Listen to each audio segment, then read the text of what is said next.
Okay, so we will start with new chapter today, that is thermodynamics. अब thermodynamics मतलब क्या है, तो हम सीधा सीधा वहां से स्टार्ट करेंगे, लेकिन before I start with the content of this chapter, जो काइनेटिक थ्योरी में आपने कुछ बेसिक चीजें सीखी है वो आपको बार बार लगने वाली है।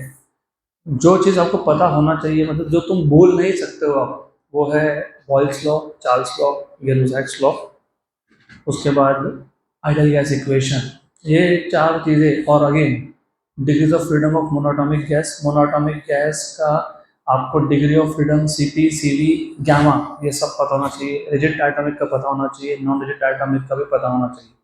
तो दीज आर द थिंग्स, ये छह चीज़ें हैं जो तुमको नहीं पता होनी, जो पता होनी चाहिए, भूल नहीं सकते, जो आप भूल नहीं सकते हो, you can not afford to forget. What is Boyle's law?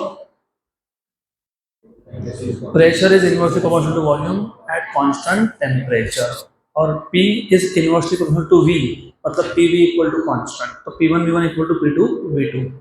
Number 2, Charles law, volume is directly proportional to absolute temperature, pressure is constant, मतलब V upon T is constant, मतलब V1 upon T1 equal to V2 upon T2. Then what is Gilliard's law? Pressure is directly proportional to temperature at constant volume.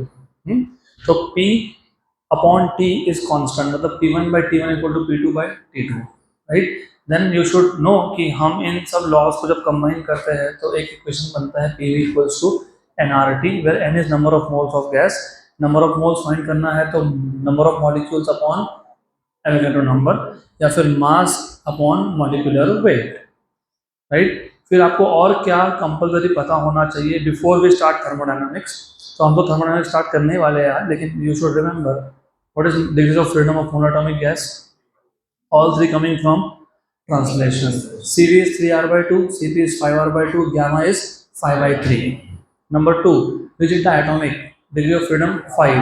3 from translation, 2 from rotation. Cv is 5r by 2, Cp is 7r by 2, gamma is 7 by 5. Non-rigid diatomic 7. 3 plus 2 plus 2. 3 from translation, 2 plus 2 from rotation, and 2 from vibration. Cv is 7r by 2, Cp is 9r by 2, and gamma is 9 by 7. Very good. तो इतना पता है, तो now we can start with next chapter, that is thermodynamics. बहुत interesting है। शुरू में थोड़ा सा धीरे ज़्यादा है, तो थोड़ा सा तुमको ज़्यादा ध्यान देना पड़ेगा, क्योंकि थ्योरी है, बहुत बहुत थ्योरी है इसमें। अब we will start with first of all understanding, try to understand what is thermodynamics. So you know what is thermodynamics?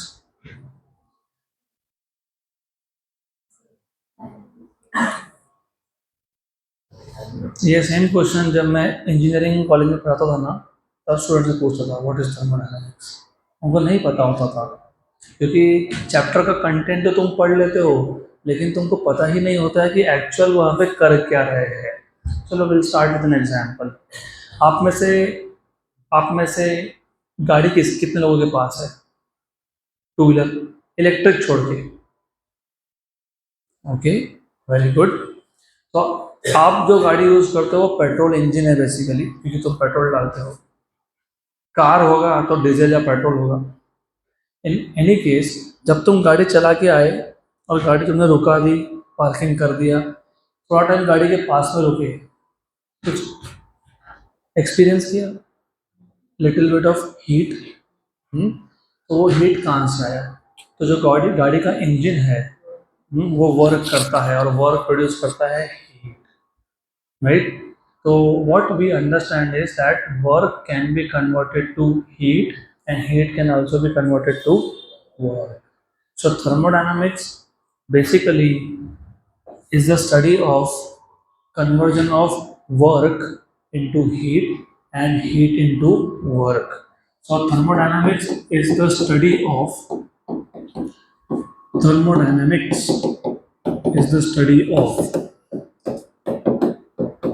is the study of conversion of work, सिर्फ वर्क नहीं, conversion of any other form or any other form of energy into heat and vice versa, into heat and vice versa. Vice versa मतलब इसका उल्टा। तो thermodynamics में हम study करते हैं वर्क या फिर एनर्जी का किसी और फॉर्म का कन्वर्जन, किसमें, हीट में, और हीट का कन्वर्जन वर्क में या फिर अदर फॉर्म में। So thermodynamics is a study of conversion of work into heat and heat into work, या फिर वर्क मतलब any other form of energy into heat and heat into any other form of energy. लेकिन mostly हमारा focus रहेगा work पे। तो thermodynamics में we will be studying conversion of work into heat, heat into work. Good. अब thermodynamics को define भी कर सकते हो, you can say thermodynamics is a branch of physics. लेकिन तुम तो केमिस्ट्री में भी पढ़ते हो थर्मोडायनामिक्स, फिर केमिस्ट्री वाले नाराज हो जाएंगे ना, और बोलेंगे नहीं नहीं thermodynamics is a branch of chemistry. फिर काम करते हैं, thermodynamics is a branch of science in which we study heat and temperature and the conversion of of heat into other forms of energy and vice versa.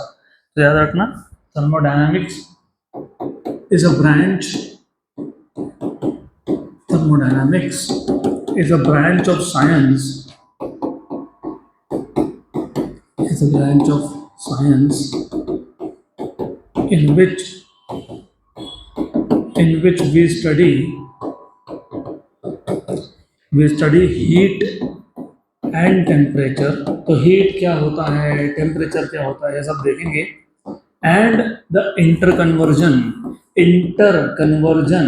मतलब एक form से दूसरा form, दूसरे form से पहला form, heat to work, work to heat, and the inter conversion of heat and work, of heat and work. But तो इस पूरे के पूरे चैप्टर में मोस्टली तुम हीट का कन्वर्जन वर्क में, वर्क का कन्वर्जन हीट में, यही सब हम लोग स्टडी करने वाले हैं। तो कोई भी चैप्टर स्टार्ट करने से पहले थोड़ा रफ आइडिया होना चाहिए कि what you are going to study. तो थर्मोडायनामिक्स जैसे ही ये वर्ड सुना, एक चीज़ तो तुमको हमेशा याद आना चाहिए, work to heat, heat to work, बराबर। गुड। तो अब थर्मोडायनामिक्स में जो सबसे बेसिक चीज तुमको पता होना चाहिए दैट इज थर्मल इक्विलिब्रियम। तो अगला टॉपिक है थर्मल इक्विलिब्रियम। सुना है क्या पहले ही? सुना है। तो व्हाट इज थर्मल इक्विलिब्रियम? मैं इक्विलिब्रियम नहीं बोल रहा हूँ अभी। हाँ, थोड़ा कंफ्यूजन यहाँ भी होता है। अब तक जितना भी तुमने चैप्टर्स कवर किए उसमें इक्विलिब्रियम का मतलब था फोर्सेस आर बैलेंस्ड, है ना। Forces are balanced. जब एक बॉडी पे दो equal but opposite forces same point पे एक्ट हो जाए तो दोनों फोर्सेस को कैंसिल कर देते हैं, उसको बोलते हो तुम इक्विलिब्रियम। लेकिन मैंने आपको ये भी बताया था, जहाँ भी फोर्स अप्लाई हो रहा है उसको बोलते हो मैकेनिकल। क्या बोलते हैं? तो मैकेनिकल मतलब it has something to do with forces. तो जब तुम बोलते हो ना फोर्सेस आर बैलेंस्ड, तो वो इक्विलिब्रियम का असली नाम है मैकेनिकल इक्विलिब्रियम। क्या है वो? Mechanical equilibrium. फॉर एग्जांपल अभी तुम खुद इक्विलिब्रियम में हो। कौन से इक्विलिब्रियम में हो?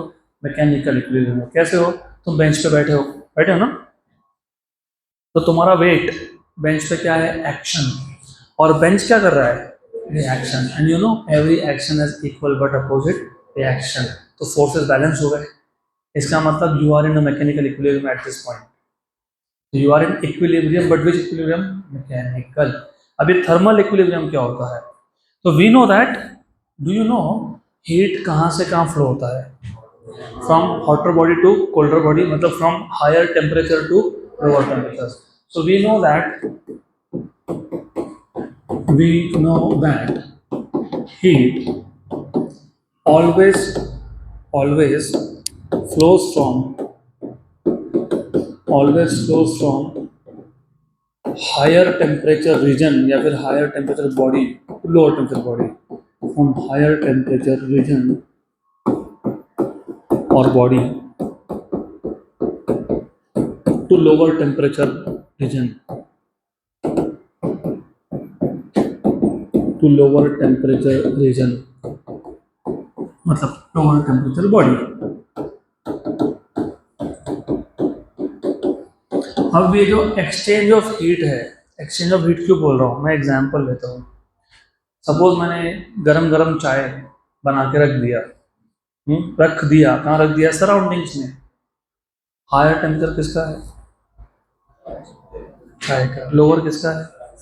हीट कहाँ से कहाँ जाएगा? फ्रॉम चाय टू द सराउंडिंग, बराबर।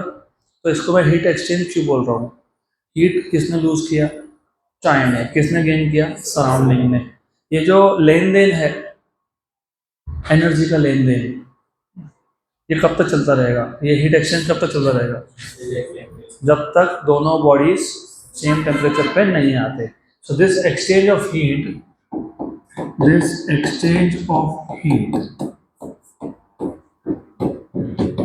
continues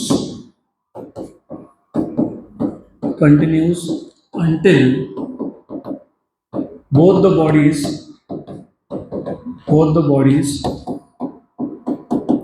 attain the same temperature.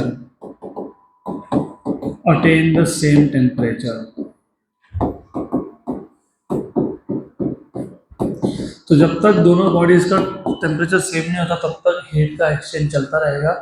एक बार टेम्परेचर सेम हो गया तो हीट का एक्सचेंज बंद हो जाएगा और उस स्टेट को बोलोगे थर्मल इक्विलिब्रियम। क्या बोलोगे? Thermal equilibrium. So when both the bodies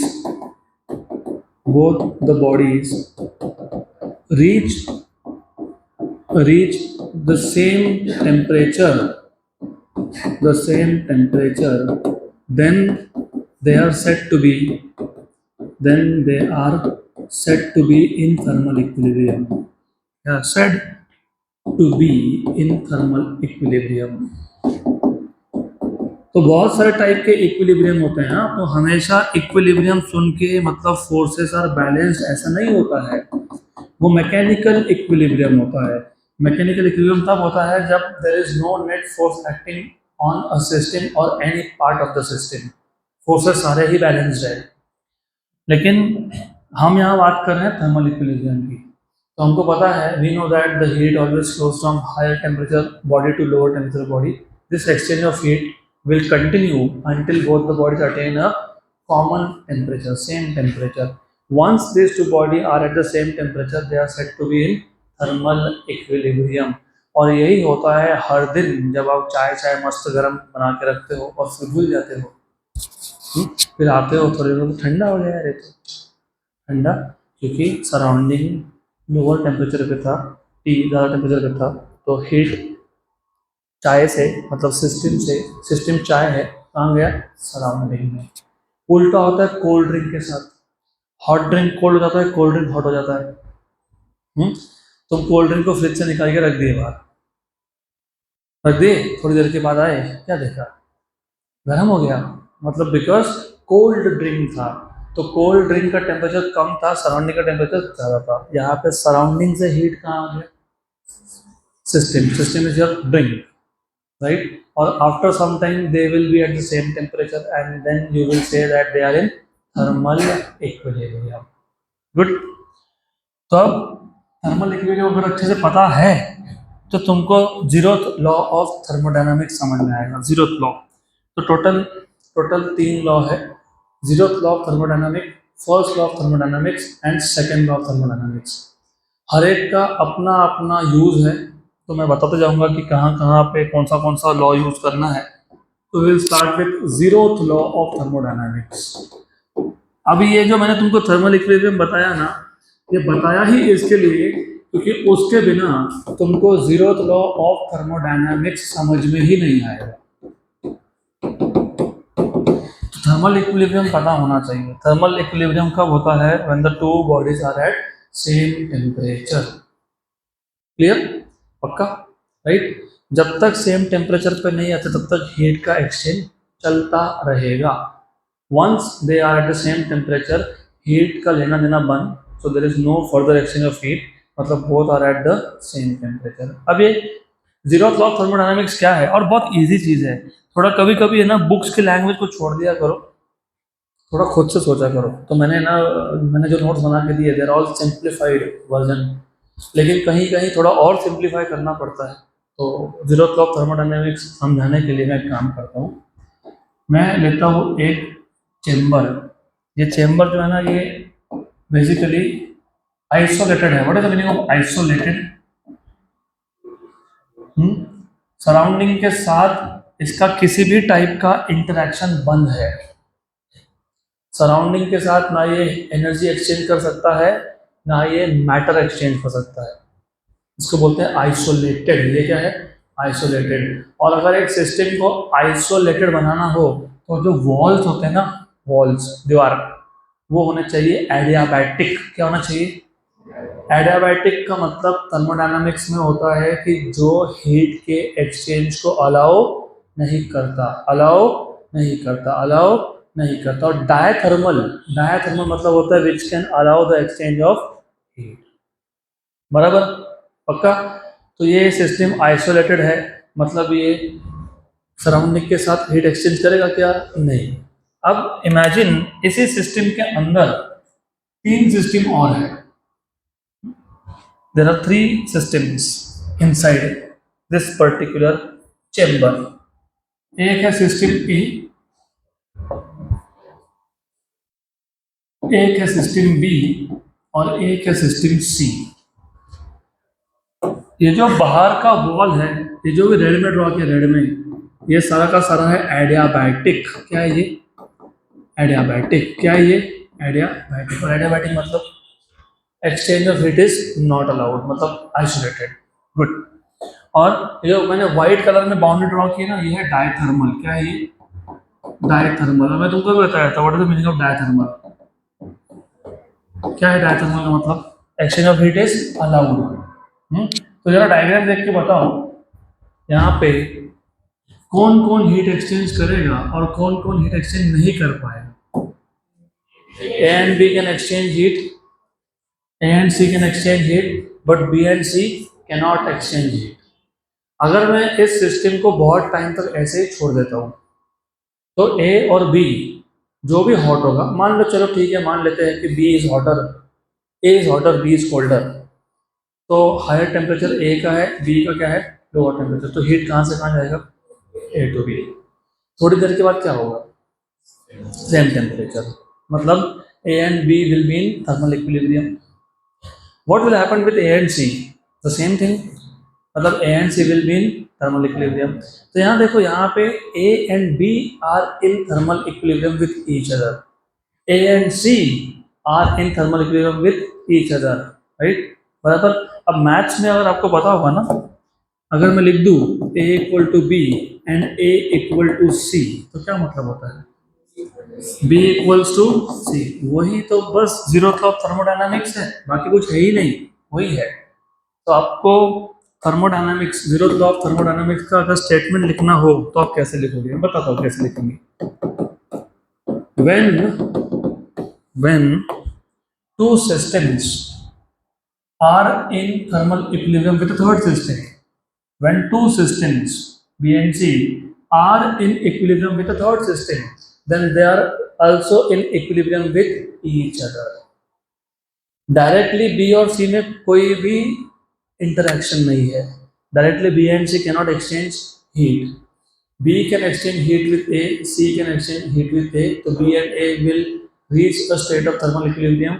C and A will also reach a state of thermal equilibrium.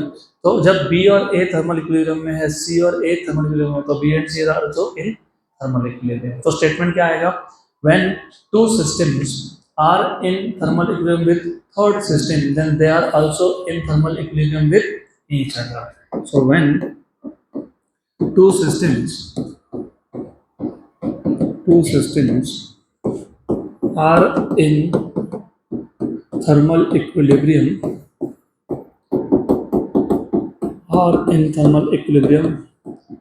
with a third system, then they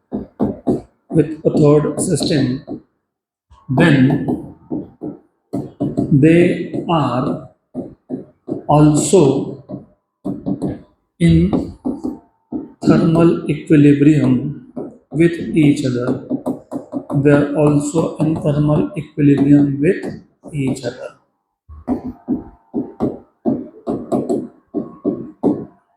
good. याद रहेगा पक्का?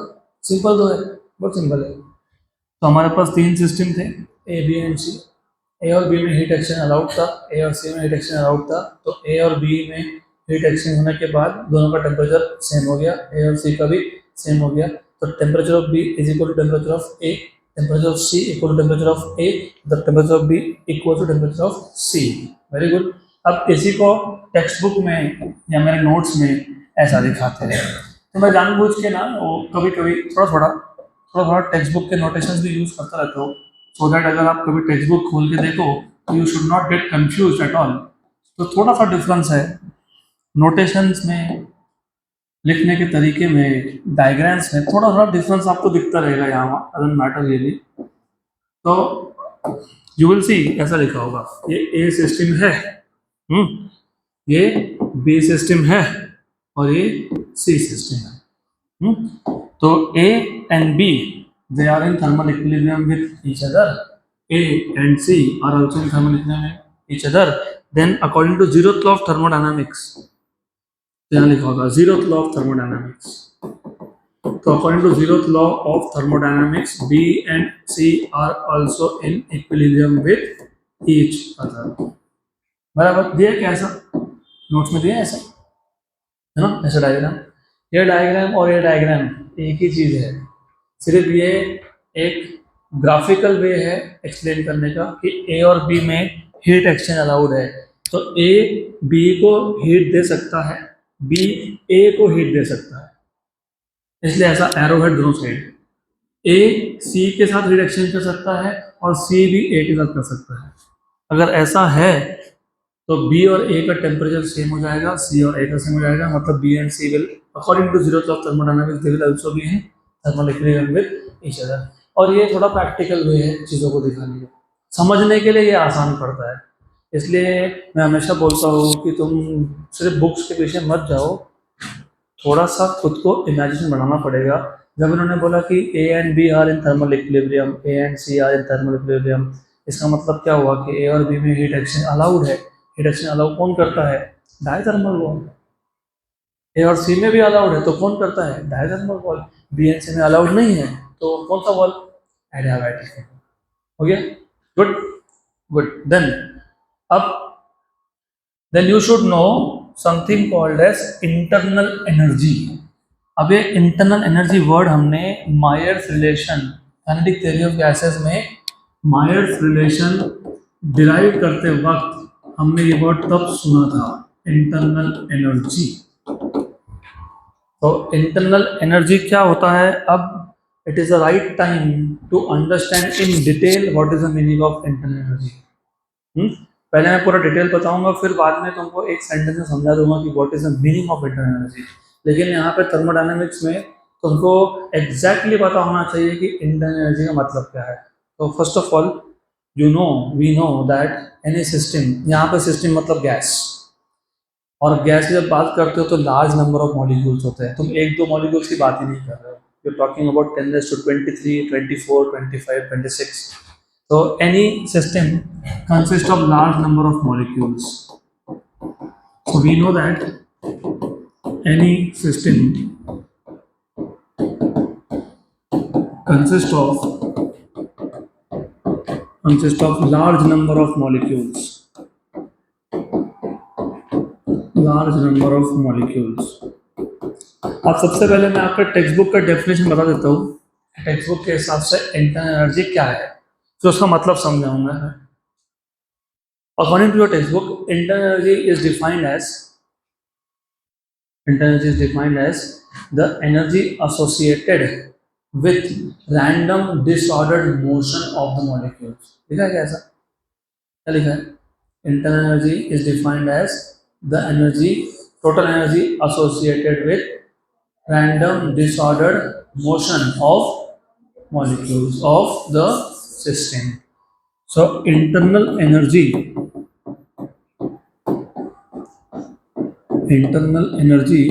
is defined as the energy associated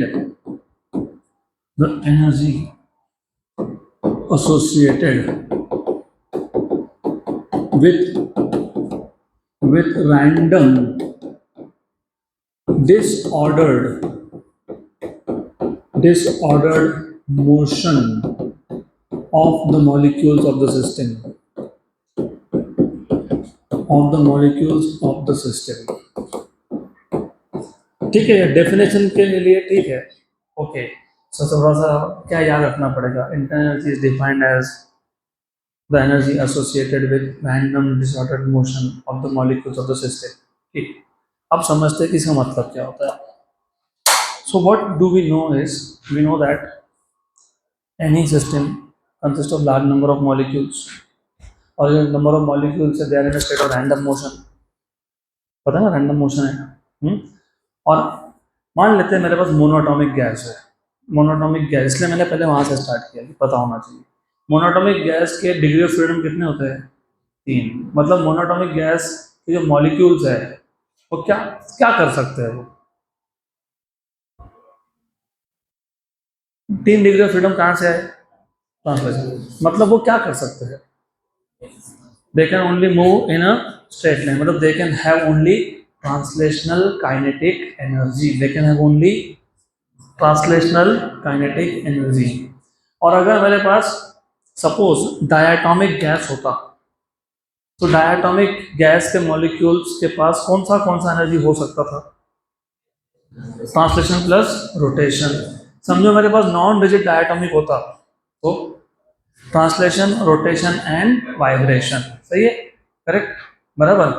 अब kinetic theory of gases का एक assumption ये भी था जो हमने लिखा नहीं, मैंने तो 8 ही असम्पशन बताए थे आपको। 4 थे related to nature of gas molecule और 4 थे रिलेटेड टू रैंडम मोशन। उसमें कुछ असम्पशन और भी है जो हमने लिखे नहीं थे। उसमें से एक असम्पशन होता है कि जो गैस मॉलिक्यूल्स है they are non interacting, they are non interacting, मतलब एक गैस का मॉलिक्यूल दूसरे के साथ इंटरैक्ट नहीं कर रहा है, राइट। अगर करता तो तुमको पता है 2 टाइप की एनर्जी होती है, एक होती है kinetic energy, it is because of motion, एक होता है potential energy which is because of interaction, बराबर। तुम्हारा भी तो पोटेंशियल एनर्जी है ना with earth as a system. तुम डिफाइन कैसे करते हो पोटेंशियल एनर्जी को? तुम बोलते हो potential energy is the energy possessed by a body on account of its position, और kinetic energy is the energy possessed by a body on account of it's motion. इसलिए तो v स्क्वायर आता है ना, हाफ mv स्क्वायर। वेलोसिटी 0 तो kinetic energy 0, क्योंकि तुम बोल ही रहे हो kinetic energy is the energy of a body because of its motion. तो मोशन है तो स्पीड तो होगा ना उसके पास, राइट। और potential energy is the energy because of the position. मतलब क्या? फॉर एग्जाम्पल, तो थोड़ा ग्रेविटेशन भी हो जाएगा इसमें। मेरे पास एक ऑब्जेक्ट है जो अर्थ के सरफेस से कुछ हाइट पे है, h हाइट पे, h। What is the potential energy? h rho g, very good. अब मैं ना हाइट को डबल कर देता हूँ, what is the potential energy? 2h rho g, मतलब पोजीशन चेंज हुआ तो पोटेंशियल एनर्जी चेंज हुआ। अभी हाइट को 0 कर देता हूँ, 0। इसलिए तो बोल रहा हूँ ना potential energy is the energy possessed by body because of its position, बराबर। लेकिन रियलिटी में ये डेफिनेशन इनकम्प्लीट है। रियलिटी ये है कि तुम एज अ ऑब्जेक्ट और अर्थ एज अनदर ऑब्जेक्ट दोनों एक दूसरे के साथ इंटरैक्ट कर रहे हो, और जो इंटरैक्शन की वजह से जो एनर्जी आया वो होता है पोटेंशियल एनर्जी। क्या होता है? Potential energy. बाकी डिटेल में बाद में बताऊंगा जब जरूरत है। फिलहाल ये याद रखना, potential energy comes from the interaction, comes from the interaction. अब हम नॉर्मली ऐसा अज्यूम करते हैं कि गैस के मॉलिक्यूल्स नॉन इंटरैक्टिंग है क्योंकि डिस्टेंस बहुत ज़्यादा है, लेकिन लिक्विड्स और सॉलिड्स में डिस्टेंस बिटवीन मॉलिक्यूल ज़्यादा होता है क्या? नहीं। तो वहाँ पे तो इंटरैक्शन होगा ना, एटम एटम का, मॉलिक्यूल मॉलिक्यूल का, तो वहाँ पे कौन सा एनर्जी होगा? पोटेंशियल। मतलब एक सिस्टम, डिपेंडिंग ऑन सिस्टम क्या है, डिपेंडिंग ऑन, अगर सिस्टम सॉलिड है तो सॉलिड के केस में पोटेंशियल एनर्जी भी हो सकता है और काइनेटिक एनर्जी भी हो सकता है। अगर सिस्टम गैस है तो उस केस में क्या हो सकता है? Kinetic energy. और काइनेटिक एनर्जी के भी 3 टाइप हो सकते हैं, एक है वाइब्रेशन, एक है रोटेशन, और एक है ट्रांसलेशन। क्या है? ट्रांसलेशन। तो ये जितने भी टाइप के एनर्जीज है एक मॉलिक्यूल के पास, उन सबको ऐड करो। क्या करो? ऐड। ऐड मतलब क्या? सम। ऐड मतलब क्या? सम। ऐड मतलब क्या? सम। और जितने भी मॉलिक्यूल्स है हर एक के पास एनर्जी है। तो तुम पहले क्या कर रहे हो? हर एक मॉलिक्यूल के पास जितने भी टाइप की एनर्जी है, कौन से टाइप की, ट्रांसलेशन, कौन से टाइप की, रोटेशन, कौन से टाइप की, वाइब्रेशन, और क्या हो सकता है, पोटेंशियल एनर्जी। तो तुमने एक मॉलिक्यूल के पास जितने भी एनर्जी सबको ऐड कर दी और सारे मॉलिक्यूल की एनर्जी को ऐड कर दिया, सारे मॉलिक्यूल की एनर्जी को ऐड कर दिया, इसको बोल दिया तुमने internal energy. So internal energy is the sum of all the energies of all the molecules। तो जितने भी मॉलिक्यूल्स हैं उनके पास जो जो भी एनर्जी सबको ऐड कर दो और उसको क्या बोल दो, इंटरनल एनर्जी। ठीक, अब जो तुम्हारे बुक का डेफिनेशन था और जो मैंने बोला वो अलग चीज है ही नहीं। Internal energy is defined as the energy associated with random disordered motion. Random motion होगा तभी तो जाके ट्रांसलेशन होगा, रैंडम मोशन होगा तभी तो जाके रोटेशन होगा, और रैंडम मोशन होगा तभी तो फिर वाइब्रेशन भी हो सकता है, राइट। तो ये जो बोल रहे हैं ना, energy associated with random disordered motion of the molecules of the system, मतलब तुमको बता ही वो रहे हैं, क्या बता रहे हैं, और तुमको बता रहे हैं internal energy is the sum of, और internal energy is the sum of, addition of all the energies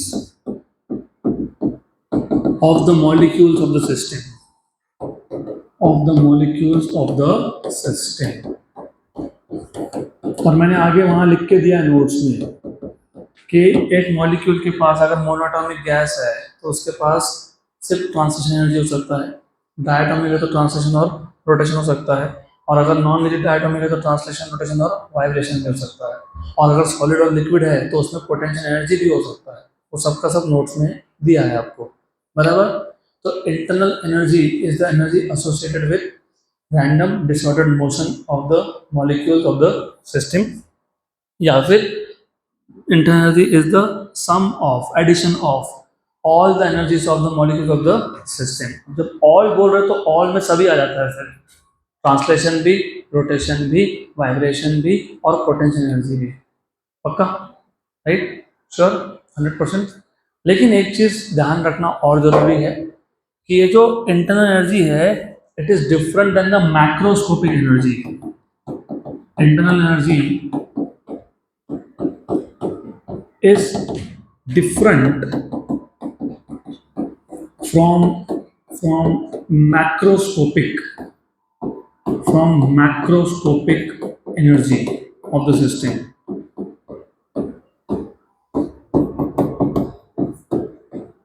तो थर्मोडायनामिक्स में तुम दो वर्ड बार बार सुनोगे, एक है माइक्रोस्कोपिक और एक है macroscopic.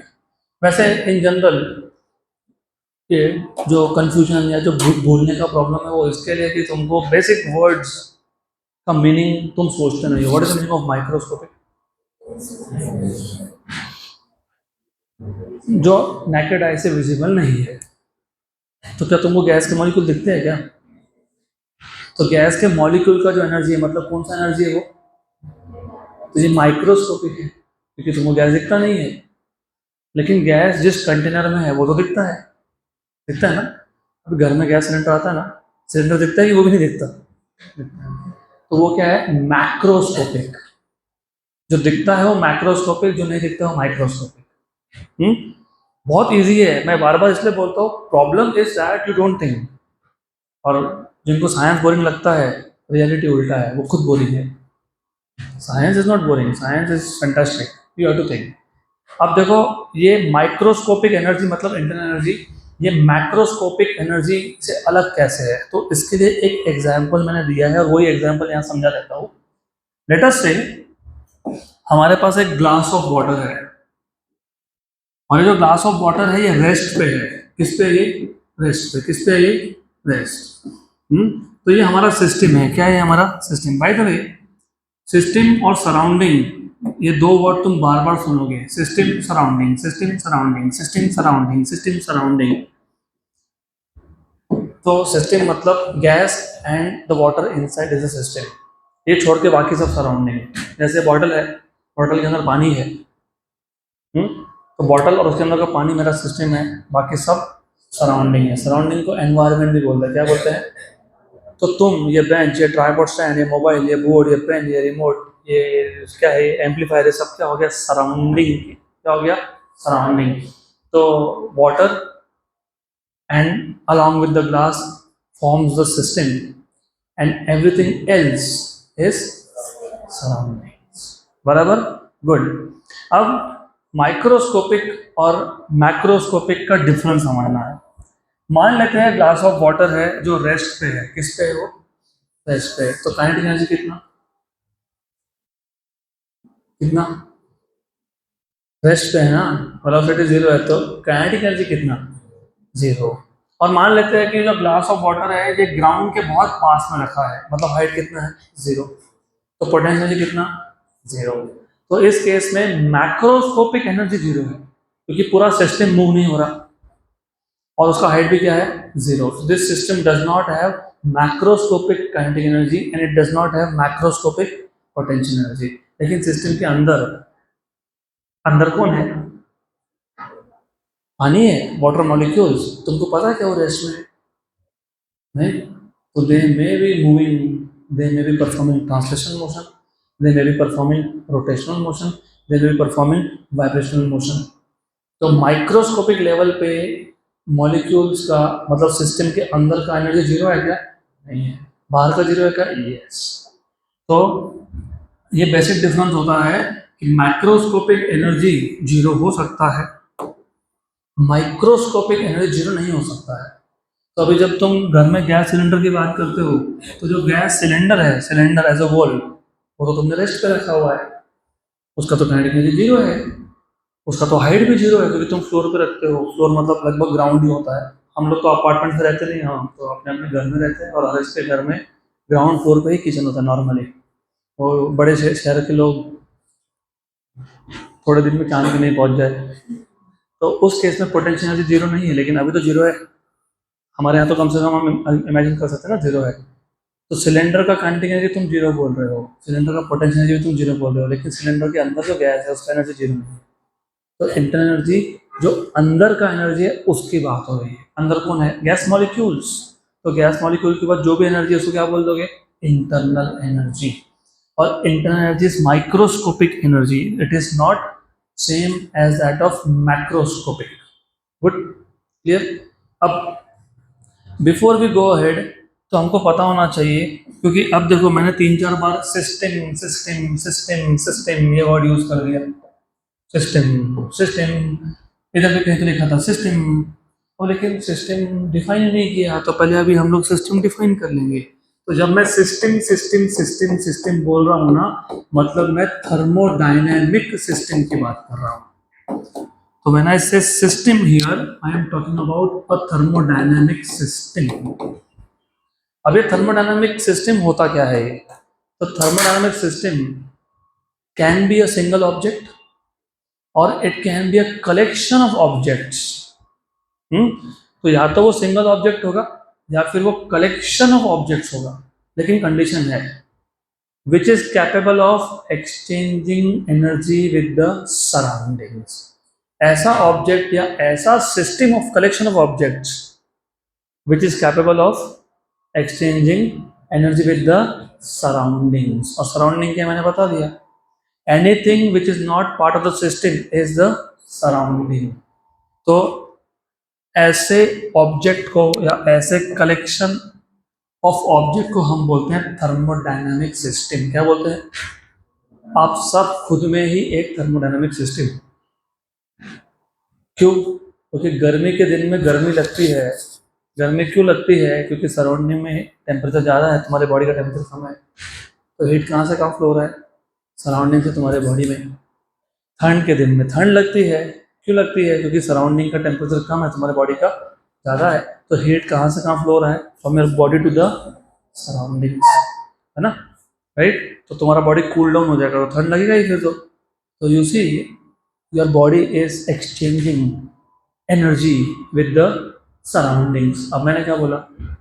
N object, you are an object which is capable of exchanging energy with the surrounding is called as thermodynamic system। तो तुम खुद में ही एक thermodynamic system हो।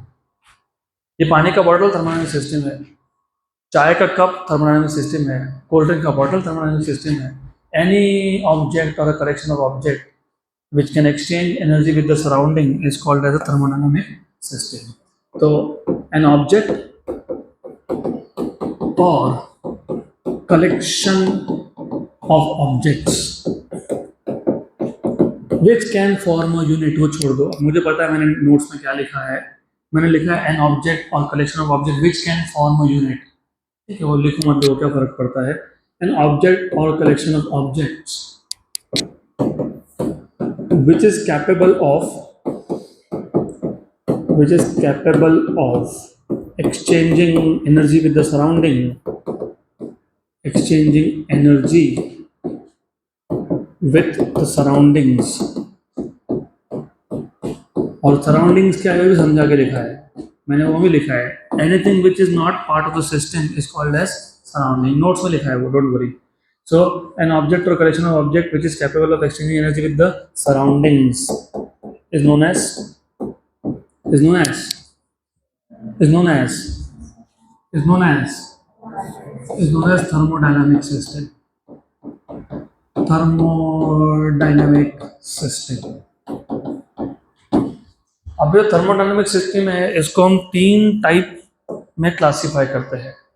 So types of thermodynamic system. So we can classify thermodynamic system into 3 types. Types of thermodynamic system.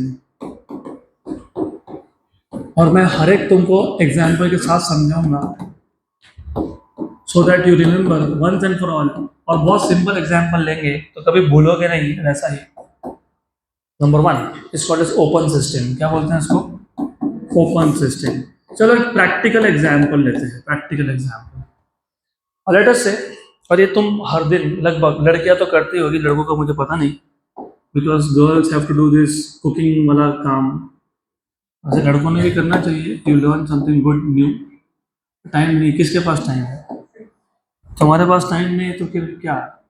Even with this busy schedule मैं 5 ही घंटे सोता हूँ मैक्सिमम, फिर भी मैं करता हूँ कुकिंग, क्योंकि you know it is not only about cooking, it is about relaxing. When you cook, when you listen to music, you relax your brain because you're diverting your brain from the रोज का burden science वाला, थोड़ा हट के. Anyways, जिसने बोला time नहीं है उसके लिए, खास उसके लिए, यू नो, जो तुम कर रहे हो उसको अपना हॉबी बना लो, और हॉबी के लिए टाइम अपने आप ही बन जाता है. It's a good thing. तुमको क्या लगता है? मुझे टीचर बनने का बड़ा शौक था. मैंने तो सपने भी नहीं सोचा था कि टीचर बनूंगा. That was the last thing I would want to do. लेकिन होता है, बन गया. Because I understood with time कि थोड़ा सा चीज़ों को समझना और समझाना, उसके लिए मैं कर सकता हूँ थोड़ा. I can make things little easy. I am not saying कि वेरी इजी, लेकिन little easy I can make. ठीक है, अभी करते हैं वैसा. सपोज ये कंटेनर है, इसमें पानी है, और तुमने नीचे बर्नर लगा दिया, क्या होगा? सोचो. पानी गर्म होगा. Very good. मतलब तुम बोल रहे हो कि एनर्जी सराउंडिंग से, क्योंकि बर्नर सराउंडिंग है, सराउंडिंग से कहाँ गया? सिस्टम में. मतलब एनर्जी का एक्सचेंज हुआ, और वो डेफिनेशन था. An object or collection of object which is capable of exchanging energy with the surrounding is known as thermodynamic system. मतलब ये तुम्हारा सिस्टम है, और ये बाहर से एनर्जी ले रहा है, मतलब ये सिस्टम है, क्योंकि डेफिनेशन में फिट बैठ गया. Very good. गुड. देखो मजाक मजाक में कैसे चीज़ें आती है. और क्या हो सकता है? हाँ, ओके, कन्वेक्शन होगा. Very good. नीचे के मॉलिक्यूल हीट लेके ऊपर जाएंगे. यस. उसके बाद क्या होगा? Water is converted into steam. Very good. And what happens with the steam? Yes. From system to surrounding. Very good. तो वाटर मॉलिक्यूल्स मतलब मैटर, जब वाटर का वेपर बनेगा, स्टीम बनेगा, और वो स्टीम सिस्टम से बाहर जाएगा, मतलब कहाँ जाएगा? सराउंडिंग. तो यहाँ पे दोनों चीज़ एक्सचेंज हो रही है.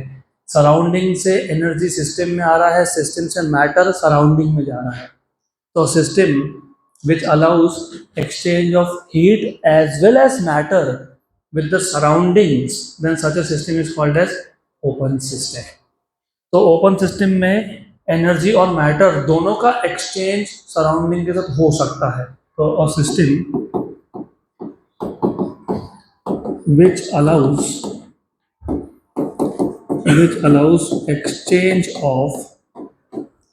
exchange of energy as well as matter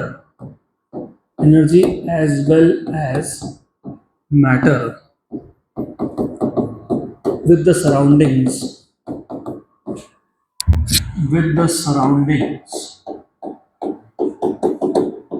is known as an open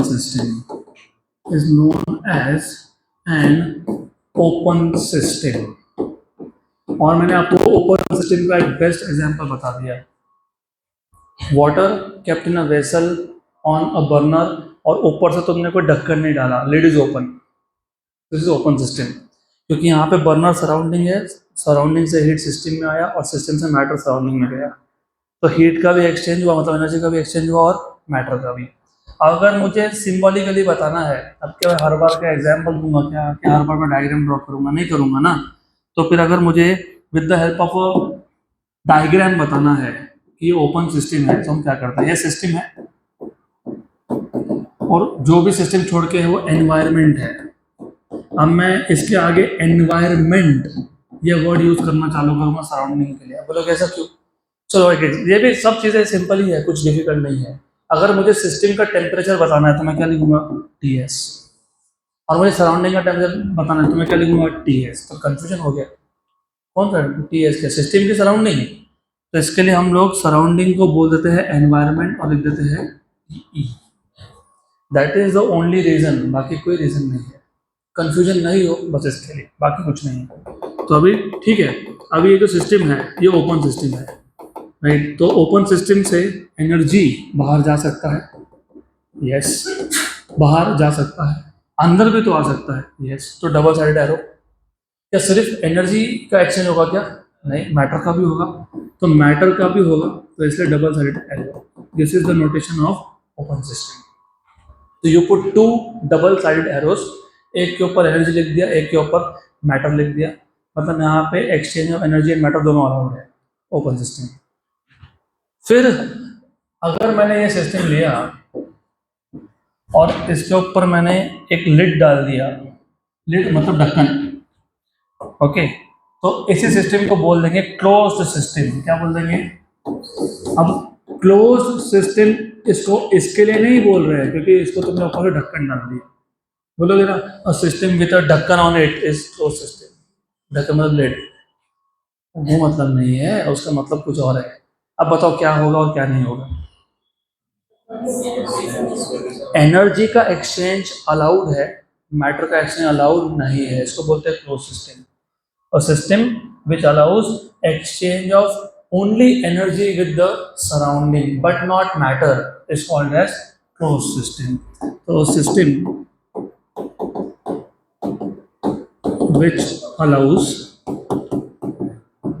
which allows exchange of only energy but not matter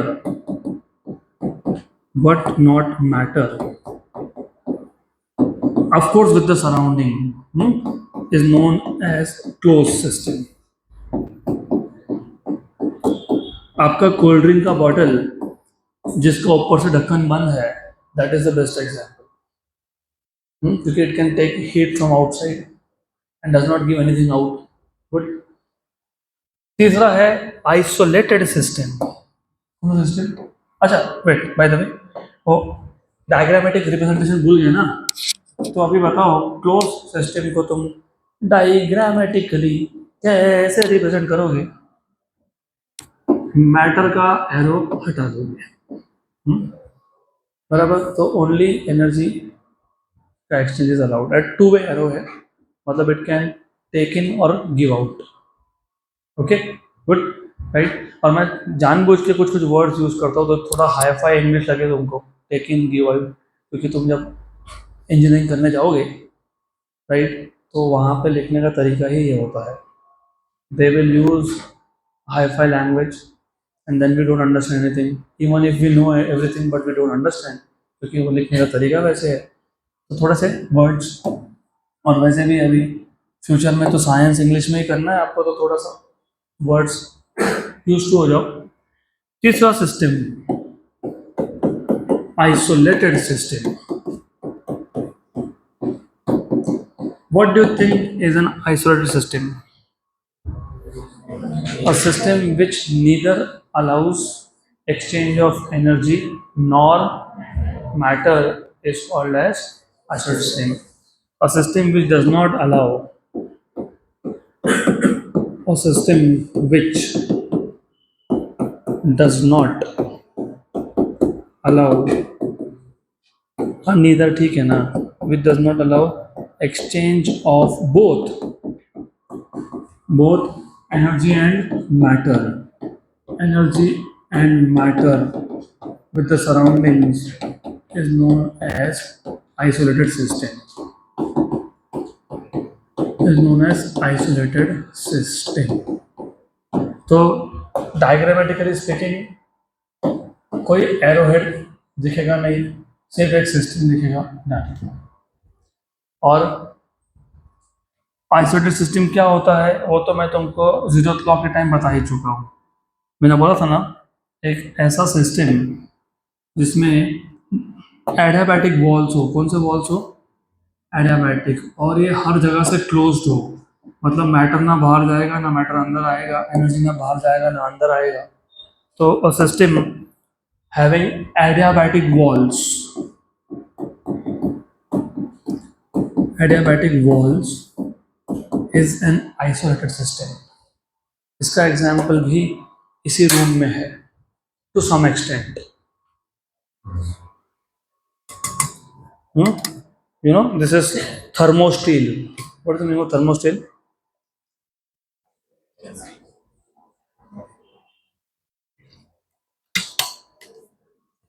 Thermo मतलब temperature, it is like a thermos flask. Thermos flask तुम use करते हो to keep the things cold और to keep things hot. अगर इसमें चाय भर दिया तो वो गर्म ही रहेगा बहुत लंबे टाइम तक, 3-4 घंटे तो कम से कम रहेगा, कम से कम। और you know, do you remember Ferry's black body? Double walled, thin, hollow, evacuated. ये भी वही है, ये सेम ही है। इसका एक बाहर का सिलेंडर है और अंदर एक सिलेंडर है, और दोनों के बीच में कुछ नहीं है, मतलब ये हॉलो है। तो जो अंदर का हीट है वो बाहर नहीं आ सकता, क्योंकि दो वॉल्स के बीच में वैक्यूम है। तो हीट ट्रांसफर के लिए तो तुमको कंडक्शन अगर करना है तो सॉलिड चाहिए, कन्वेक्शन करना है तो लिक्विड या गैस चाहिए। इधर तो दो लेयर्स के बीच में कुछ नहीं है, वैक्यूम है। तो अंदर का हीट जल्दी बाहर नहीं आता, बाहर का हीट जल्दी से अंदर नहीं जाता। तो जो हमने फेरिस ब्लैक बॉडी में जो कॉन्सेप्ट यूज किया था टू अवॉइड कंडक्शन और कन्वेक्शन, वो यहाँ भी यूज कर रहे हो। थर्मस फ्लास्क या फिर इवन थर्माकोल्स। साइंस एक बार समझने लग गया ना, लाइफ का मजा ही अलग है। मेडिसिन, कुछ मेडिसिन ऐसे होते हैं जहाँ लोअर टेम्परेचर पे रखना पड़ता है। उसको किस में रखते हैं? थर्माकोल के बॉक्स में, साथ में बर्फ रखते हैं। क्यों? क्योंकि thermocol is a bad conductor of heat, तो it is acting as a system is isolated. इसके लिए थर्माकोल यूज होता है अगर चीज़ों को गर्म रखना है तो उसके लिए। Good, right. तो अब so far what we have learn today is, हमने सबसे पहले थर्मोडायनामिक्स स्टार्ट किया था। तो I would want to know in one sentence what is thermodynamics? The branch of science which deals with the interconversion of heat and other forms of energy, मतलब heat and work and heat। उसके बाद हमने देखा था what is thermal equilibrium। The two bodies are said to be in thermal equilibrium if they attain the same temperature. What is zero law of thermodynamics? If two systems are in thermal equilibrium with the third system, then they are also in thermal equilibrium with each other. बराबर, good. फिर हमने देखा what is the thermodynamic system. हाँ, internal energy देखा, लेकिन internal energy हमने बहुत detail में देखा, तो उसको मैं रिवाइज नहीं करूंगा. सिर्फ एक लाइन में, internal energy is the sum of all the energies of all the molecules. बराबर. फिर हमने देखा thermodynamic system, an object or collection of object which is capable of exchanging energy with the surrounding is called as thermodynamic system. उसमें तीन type के system, open, close and isolated. Open में energy और matter का exchange allowed होता है, close में सिर्फ एनर्जी का एक्सचेंज अलाउड होता है, और आइसोलेटेड में nothing. Good. That's it for today.